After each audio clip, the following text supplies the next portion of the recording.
How you doing there, my brother? I'm doing good. How about you? I'm doing fine. I'm doing fine. Do you mind introducing yourself? Yes, sir. My name is Corbin Landis, PSV Charlotte South Central coach, 2027 group. Ready to get after it, baby. And what is you doing today at the Carolina courts? Oh, man, we're just out here competing, trying to get better, playing against some good high-level teams out here. My group has played well, a lot of improvements throughout the course of this tournament, and we're just happy to be here. And what organization do you represent? I represent Pro Skills Basketball based out of Charlotte, North Carolina. My region is the South Central region. It's my first year here, and it's been a good experience so far. This is your first year at Pro Skills?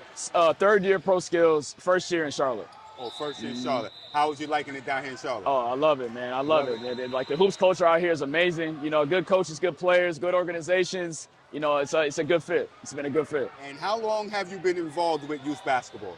Man, this is year 10. This has been year 10. And I've been a high school coach, a college coach, and all the way down to the grassroots level. And I've enjoyed every second of it. You know, we use basketball as an opportunity to teach valuable life lessons on and off the court. You know, it's not just about the wins and losses. It's about, okay, the improvements, all right, the game within the game, the wins within the wins and things like that, you know.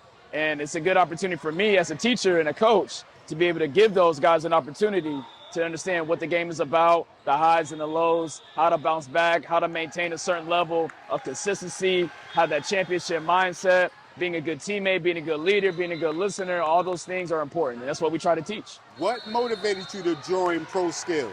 Oh, man, just what they stand for, the culture of it. You know, it's not necessarily about getting the best ranked player out of this region or this state right here. It's really about development. You know, we incorporate the mind, body, and spirit. You know, we incorporate a lot of on-court instruction as well as off the court. You know, we're in the community, we're in the classroom, we're out here obviously playing, but you know, everything that they stand for, it's a good opportunity for us to grow, to being able to show people that, hey, we're much bigger than basketball, and you know, every single day we get it done.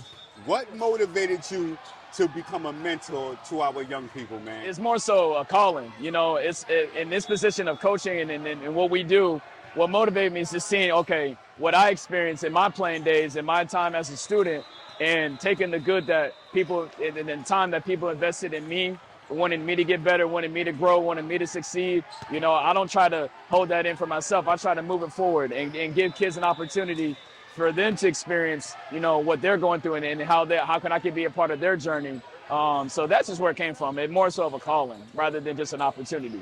Who was a mentor for you growing up, my brother? Oh, man, number one, you know, rest in peace, my father. My father passed away this past August. He was my biggest fan, my first coach. And, you know, even to this day, even though he's physically not here, you know, I can still feel his presence around me, you know, and just trying to take the tools that he gave me to want to be a better coach, want to be a better teacher. He always held me accountable. He instilled a lot of discipline in my life.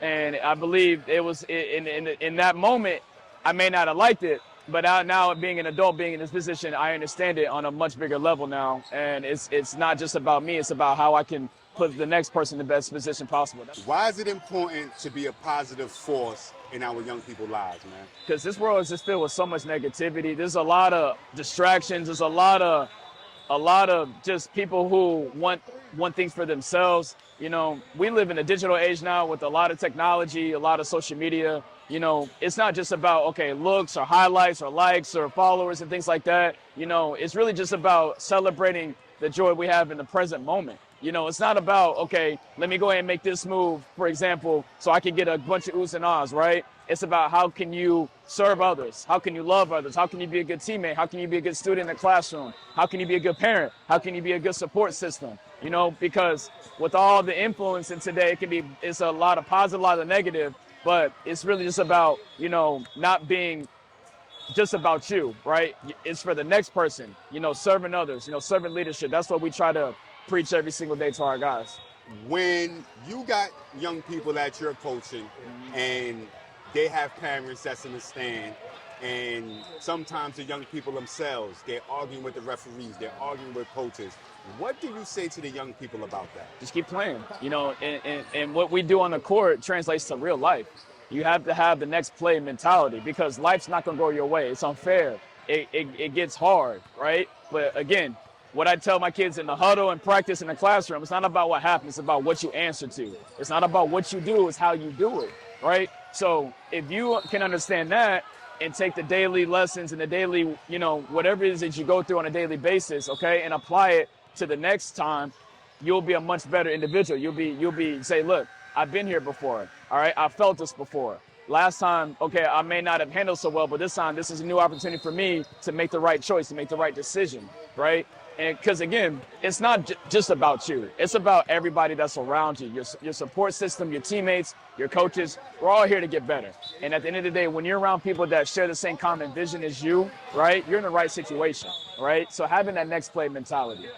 Do you believe that having a disruptive parent in the stands can interfere with a young person's basketball journey? It can. It depends what is the disconnect in what's going on right there, right? So, for example, if a parent is upset with a coach or a referee, okay, we got to understand the bigger picture behind this, okay? It's not just about, okay, yeah, that call may not their way, that shot may not have fallen, right? You may not get as much playing time as you would hope to, okay?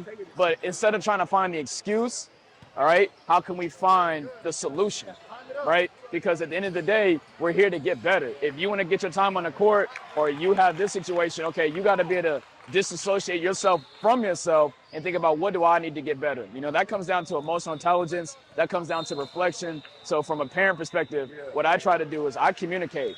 You know, I don't do it immediately after a game, after a win or a loss, but we can have those conversations, you know, and I can, and if I lie to them, I lose everything. But if I am fully transparent, I'm honest, we can get somewhere. And they can agree, they can disagree. But at the end of the day, they were told the truth. And I'm a truth teller, right? So I want to be able to I make that known, is that like, you may not want to hear in this moment, but down the road, you'll understand why. If there is one thing that you could say to a young person or leave a young person with a positive word, what would that be?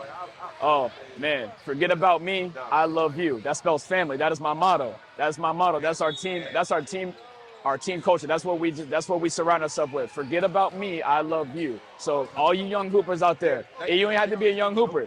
Young entrepreneur, you know, young businesswoman, young artist, young musician, young anything that you get into, stay after it. Be a student, be consistent, be more selfless than selfish, all right?